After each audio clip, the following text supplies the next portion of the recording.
Halo semuanya, selamat datang di channel yang tidak layak untuk dihina ini. Sebelum kita mulai, atur posisi santainya, seruput kopinya, dan mari kita berkhayal.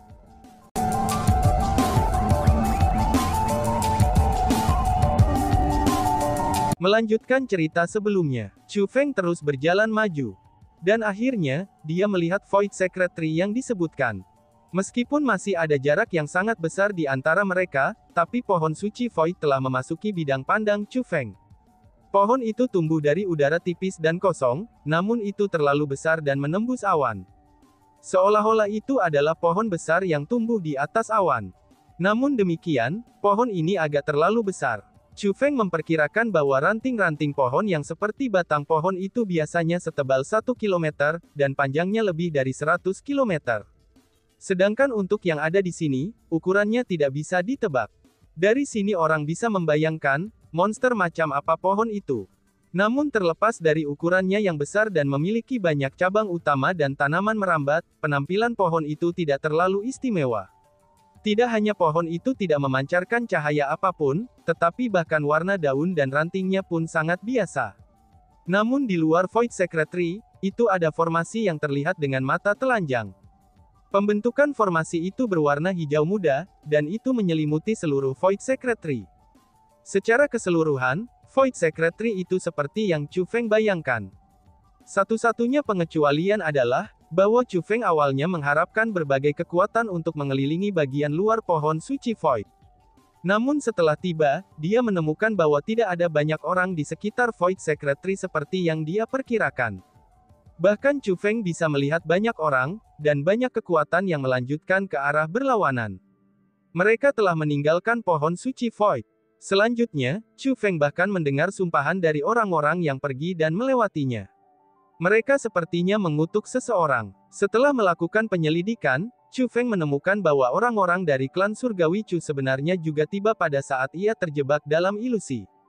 Orang-orang dari Chu Heavenly Clan telah menggunakan metode khusus, tetapi masih tidak dapat menemukan orang yang dikatakan berada di pohon suci Void. Dan bahkan, mereka tidak dapat menemukan petunjuk sedikit pun. Selain itu, tidak diketahui dari mana informasi yang menyatakan bahwa ada seseorang di dalam Void Secretary berasal. Karena itulah, Chu Heavenly Clan menentukan bahwa rumor ada seseorang di pohon suci Void hanyalah rumor belaka. Setelah Chu Heavenly Clan membuat tekad itu, berbagai kekuatan semua merasa sangat dapat dipercaya. Mereka mulai percaya bahwa rumor sebelumnya hanyalah rumor. Karena itulah, berbagai kekuatan semua mulai pergi. Orang-orang yang tersisa adalah orang yang baru saja tiba, dan tidak tahu tentang apa yang telah terjadi. Akibatnya, secara alami akan ada jauh lebih sedikit orang daripada yang diharapkan. Bahkan penguasa suci Starfall Holy Land telah datang. Itu seharusnya menjadi ahli terkuat dari tanah suci Starfall kan, ini sangat disayangkan. Kami benar-benar merindukan adegan semua karakter besar yang berkumpul di satu tempat, si Ratu berbicara dengan sedikit kecewa. Dari percakapan orang banyak, si Ratu dan Chu Feng menemukan bahwa, ada banyak karakter besar yang telah tiba di Void Secretary kali ini. Orang-orang itu dapat dikatakan sebagai karakter puncak di Great Chiliocosm Upper Realm. Namun sayangnya, sebelum Chu Feng bisa melihat mereka, mereka sudah pergi. Akan lebih baik jika mereka pergi. Kalau tidak, dengan kekuatan mereka, mereka mungkin bisa melihat penyamaranku dengan satu tatapan. Aku tidak tahu apakah itu akan menjadi berkah atau malapetaka, kata Chu Feng. Ini tidak seperti ada dendam di antara mereka dan kamu. Aku tidak berpikir mereka akan mempersulitmu, kata si Ratu. Siapa yang tahu, kata Chu Feng sambil tersenyum tipis. Pada saat itu, Chu Feng melanjutkan lebih dekat ke pohon suci Void. Alasan mengapa dia bersikeras mengunjungi tempat ini adalah, karena Chu Feng sangat yakin bahwa itu bukan rumor, melainkan sesuatu yang sebenarnya terjadi. Jika itu hanya rumor, bagaimana mungkin seseorang bisa menggambarkan penampilan Wang Qiang dengan akurasi seperti itu? Jadi, itu pasti nyata. Hanya saja, tidak ada yang tahu di mana Wang Qiang bersembunyi. Selain itu, Chu Feng masih ingin mencoba mencari Wang Qiang. Mungkin Wang Qiang telah meninggalkannya semacam petunjuk. Chu Feng mencari di sekitar pohon suci Void dari luar formasi. Setelah melakukannya sebentar, dia juga kembali dengan tangan kosong. Dia tidak dapat menemukan jejak Wang Qiang saat memeriksa bagian luar pohon suci Void. Dan bahkan, dia bahkan tidak dapat menemukan sedikit pun petunjuk. Namun bahkan dengan ini yang terjadi, Chu Feng masih tidak mau pergi. Dia masih menyimpan harapan di dalam hatinya. Alasan untuk itu adalah, karena pembentukan formasi yang mengelilingi Void Secretary tidak hanya mampu mencegah orang lain memasukinya, tetapi juga mampu menghalangi berbagai metode deteksi. Karena itulah, semua formasi tidak berguna untuk melawannya. Karena itu jugalah, Chu Feng tidak bisa melihat situasi lengkap di dalam pohon suci Void. Tidak peduli bagaimana dia mencoba melihatnya, dia hanya akan dapat melihat bagian luar. Mengamatinya seperti ini, itu berarti bahwa akan selalu ada tempat yang akan diblokir oleh batang pohon, cabang, ataupun tanaman merambat. Chu Feng tidak mau menyerah karena dia mendengar bahwa Void Secretary akan bergeser sesekali. Bukannya pohon suci Void itu sendiri yang akan bergeser. Tapi sebaliknya, batang pohonlah yang akan bergeser. Dengan demikian, Chu Feng merasa bahwa mungkin petunjuk yang ditinggalkan Wang Qiang terhalang oleh cabang, ataupun tanaman merambat pohon suci Void setelah bergeser. Itulah alasan mengapa Chu Feng ingin terus menunggu. Sementara Chu Feng sedang menunggu Void Secretary bergeser, sekelompok pria dan wanita terbang sambil mengobrol dan tertawa satu sama lain dengan keras. Mereka berhenti di lokasi yang tidak jauh dari Chu Feng. Kemungkinan besar mereka semua adalah murid dari kekuatan tertentu. Alasan untuk itu adalah, karena mereka semua mengenakan pakaian yang sama. Selain itu, perbedaan usia mereka juga tidak terlalu bagus. Mereka semua berusia 300 tahun. Bahkan beberapa di antara mereka adalah orang-orang dari generasi muda. Adapun penampilan mereka semua memiliki penampilan pria dan wanita muda. Penampilan mereka tidak hanya berjiwa muda, tetapi juga tidak berpengalaman dalam tatapan mereka. Orang-orang itu pastilah bunga yang ditanam di rumah kaca. Meskipun usia mereka jauh lebih tua dari Chu Feng, tapi mereka pasti tidak mengalami hal sebanyak dirinya. Itulah alasan mengapa mereka akan begitu tidak berpengalaman dan naif, seperti pria dan wanita muda di usia mereka. Ketika kelompok murid itu tiba, mereka semua mulai mendesak karena kehilangan kesempatan untuk menyaksikan tokoh-tokoh besar itu. Sebenarnya, Chu Feng telah mendengar desahan semacam ini tak terhitung jumlahnya, itu setelah dia tiba di Void Secretary. Chu Feng tidak tertarik pada orang yang menyuarakan ratapan mereka karena kehilangan kesempatan. Mereka semua seperti angin di telinganya, yang memasuki satu telinga dan melewati telinga yang lain. Namun demikian, topik pembicaraan dari kelompok murid ini sebenarnya berhasil menarik perhatian Chu Feng. Alasan untuk itu adalah, karena mereka mendiskusikan dirinya. Apakah kamu semua pernah mendengarnya? Chu Feng itu terlalu kuat. Setelah dia meninggalkan villa persenjataan immortal, dia benar-benar melanjutkan ke domain abadi formasi. Di domain abadi formasi hanya dia, Putri Suci Starfall Holy Land, dan Chu Lingqi klan Heavenly Chu yang berhasil memasuki danau spiritual terkubur. Lebih jauh lagi, mereka bertiga berhasil menerobos dan menjadi spiritualis dunia jubah abadi tanda naga. Tidak hanya itu saja, bahwa Chu Feng benar-benar berakhir melumpuhkan Yuan Tingyi dan Yuan Hualong, itu hanya karena ketidaksepakatan dengan mereka. Dia terlalu sombong dan tirani. Dan bahkan jenius tingkat iblis pada daftar jenius tingkat iblis, Han Yu, juga dikalahkan oleh Chu Feng. Oh surga, Chu Feng itu terlalu kuat. Dia hanyalah kaisar yang ditahbiskan oleh surga, idola abadiku, Song Huair. Seorang murid wanita berbicara tentang apa yang telah dilakukan Chu Feng dengan penampilan yang terpukul. Tentu saja aku pernah mendengarnya.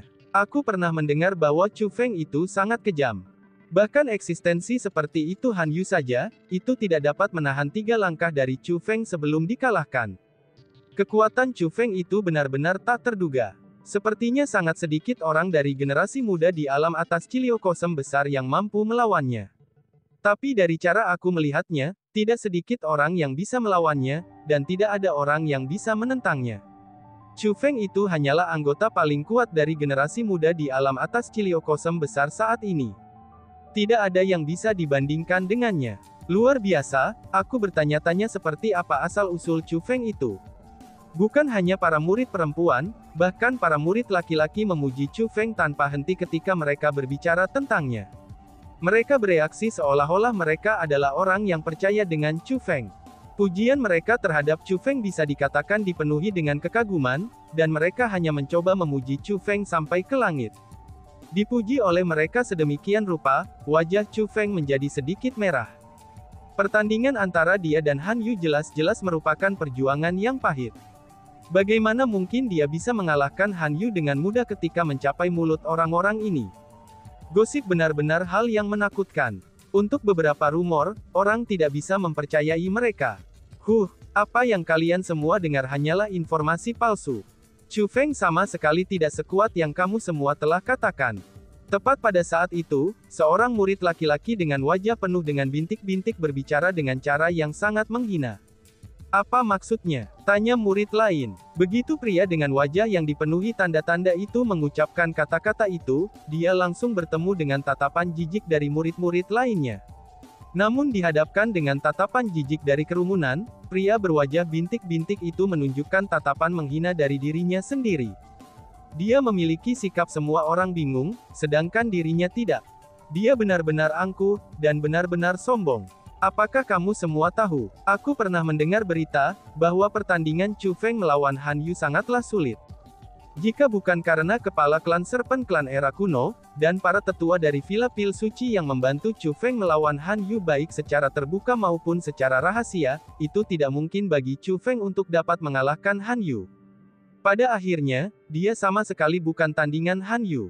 Dan bahkan ketika Chu Feng melumpuhkan kultivasi Yuan Tingyi dan Yuan Hualong, ia harus melalui perjuangan pahit untuk melakukannya.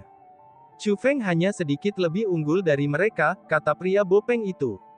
Mendengar apa yang dikatakan pria Bopeng, Chu Feng hampir meledak dalam tawa. Rekan-rekan muridnya telah memuji Chu Feng ke langit. Chu Feng mengira bahwa murid itu akan berbicara dengan handal, tetapi Chu Feng tidak akan pernah berharap bahwa murid ini yang tidak memuji Chu Feng, tertanya akan membuat Chu Feng rapuh. Bahkan Chu Feng sendiri tidak tahu bahwa, dia benar-benar bertarung sedemikian sulit saat melawan Yuan Tingyi dan Yuan Hualong. Omong kosong, ucap murid lain. Meskipun Chu Feng tidak mengatakan apa-apa setelah mendengar apa yang dikatakan pria berwajah Bopeng itu, tapi sesama muridnya tidak puas dengannya. Ini terutama bagi para murid perempuan. Dengan betapa seriusnya penampilan mereka, mereka hanya yakin bahwa lelaki Bopeng itu berbohong. Tidak masalah apakah kamu percaya padaku atau tidak. Namun apa yang aku katakan adalah fakta. Selanjutnya, aku juga punya berita terbaru. Chu Feng itu sama sekali tidak memiliki kekuatan besar di belakangnya. Dia hanyalah sampah dari alam biasa.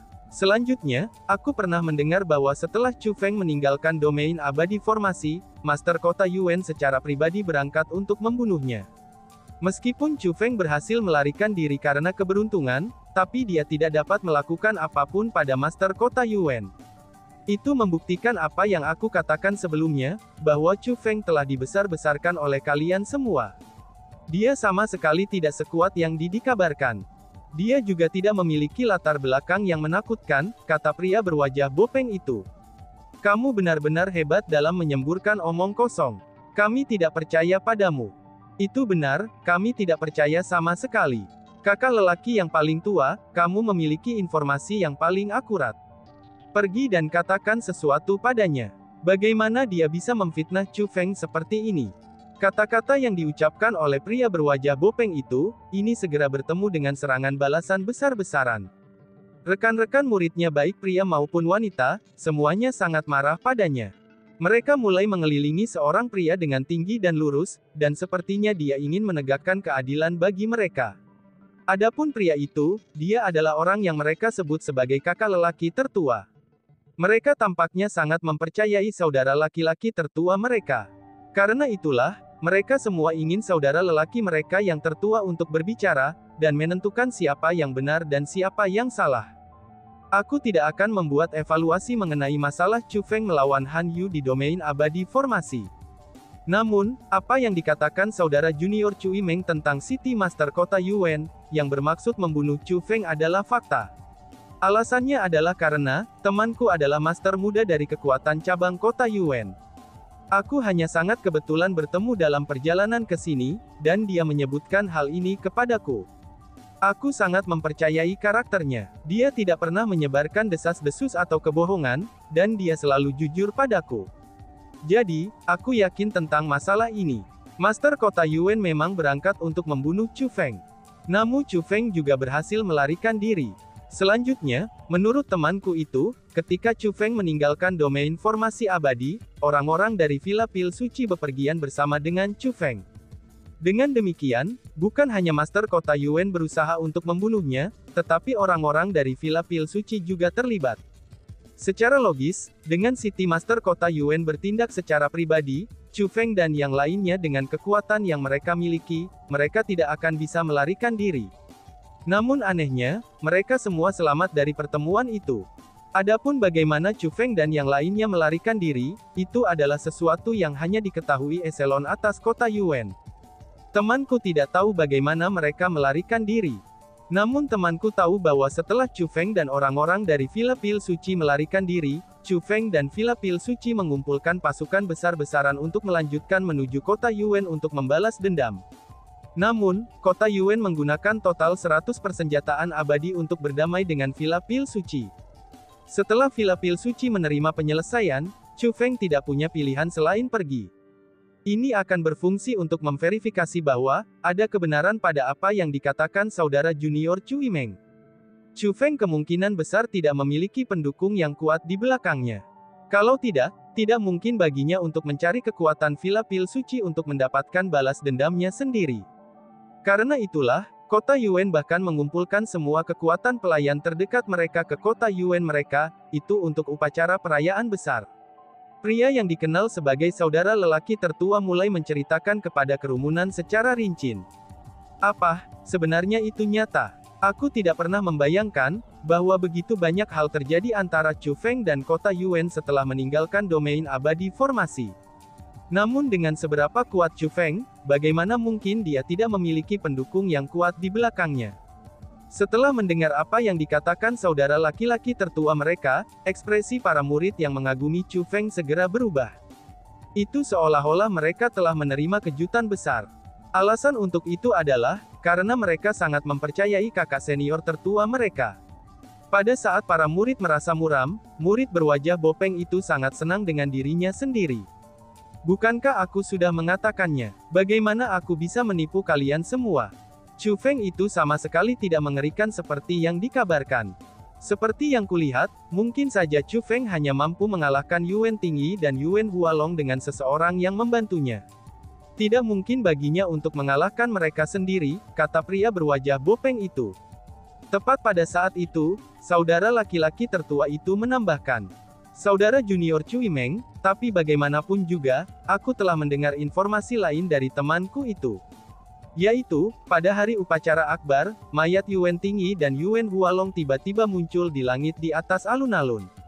Tidak hanya mereka berdua terbunuh melalui pemenggalan kepala, tetapi tidak lain adalah Chu Feng yang membunuh mereka, ucap si kakak pertama. Chu Feng membunuh Yuan Tingyi dan Yuan Hualong, seru mereka semua. Mendengar kata-kata itu, semua murid yang hadir termasuk pria berwajah bopeng itu, semuanya mengungkapkan ekspresi tercengang.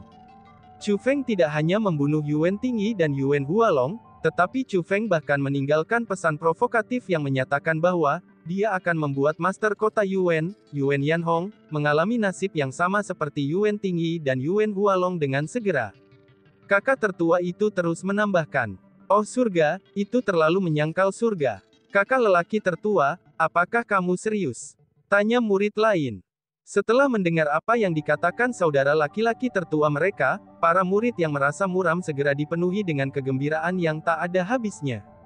Meskipun aku tidak bisa 100% yakin akan hal-hal lain, tapi aku 100% yakin akan hal ini. Apa yang aku katakan sepenuhnya benar. Lagi pula, itu adalah sesuatu yang secara pribadi disaksikan oleh temanku. Selain itu, menurutnya juga, bahkan orang-orang dari Kota Yuan tidak tahu persis bagaimana Chu Feng membunuh Yuan Tingyi dan Yuan Hualong. Mereka juga tidak tahu bagaimana dia bisa memindahkan mayat mereka ke langit di atas plaza. Menurut orang-orang dari Kota Yuan, ada puncak ahli tingkat surgawi yang menjaga kamar tidur Yuan Tingyi dan Yuan Hualong. Namun anehnya, mereka tidak tahu bagaimana Chu Feng bahkan berhasil menyusup ke kamar tidur mereka. Itu sudah cukup mengungkapkan betapa luar biasanya kemampuan Chu Feng, kata saudara laki-laki tertua itu.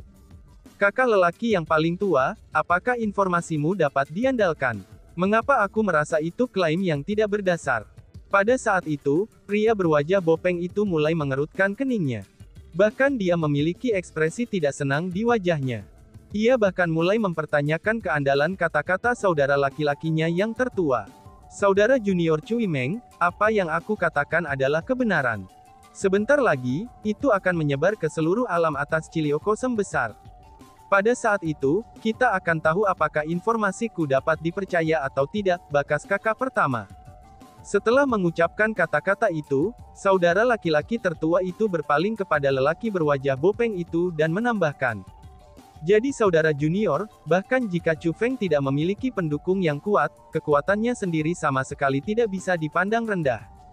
Oh iya, Chu Feng sendiri sudah sekuat ini, mengapa dia membutuhkan orang lain untuk mendukungnya? Tambahnya. Wow, saudara laki-laki tertua, temanmu terlalu menakjubkan. Dia benar-benar mengirimkan berita penting seperti itu kepadamu. Sekarang aku merasakan kekaguman yang lebih besar untuk Chu Feng, ucap murid lain. Pada saat itu, para murid baik pria maupun wanita, semuanya sangat bersemangat. Mereka bereaksi seolah-olah Chu Feng adalah kerabat mereka. Mereka semua merasa bangga setelah Chu Feng melakukan sesuatu yang mencengangkan. Adapun pria berwajah bopeng itu, dia memiliki ekspresi yang sangat tidak menyenangkan di seluruh wajahnya. Chu Feng benar-benar tidak sehebat yang kalian pikirkan. Tepat pada saat itu, sebuah suara tiba-tiba terdengar. Sebenarnya Chu Feng yang mengatakan hal-hal itu. Siapa kamu? Kamu berani berbicara tentang Chu Feng sedemikian rupa? Tanya para murid. Begitu Chu Feng mengatakan kata-kata itu, dia langsung bertemu dengan tatapan tidak senang dari para murid. Alasan untuk itu adalah, karena Chu Feng masih menyamar sebagai orang tua. Dengan demikian, para murid itu tidak tahu bahwa orang tua di hadapan mereka sebenarnya adalah Chu Feng itu sendiri. Mungkin karena mereka tidak tahu bahwa itu adalah Chu Feng, maka mereka melihat Chu Feng dengan lebih banyak permusuhan di mata mereka, daripada ketika mereka melihat pria berwajah bopeng itu. Apa yang aku katakan adalah yang paling pasti kebenarannya. Chu Feng tidak sehebat yang kalian pikirkan, kata Chu Feng sambil tersenyum. Kamu enyahlah dari sini. Apa yang kamu katakan itu pastilah kebohongan. Apa yang membuatmu memenuhi syarat untuk menyatakan itu? Kamu pikir siapa kamu sebenarnya? Oh iya, bahkan saudara laki-laki tertua kita tidak berani mengatakan bahwa dia yakin akan segalanya, namun kamu berani mengatakan bahwa kamu benar-benar yakin. Apakah kamu berpikir bahwa kamu adalah Chu Feng? Saat berikutnya, para murid ini mulai mengejek dan mencemooh Chu Feng.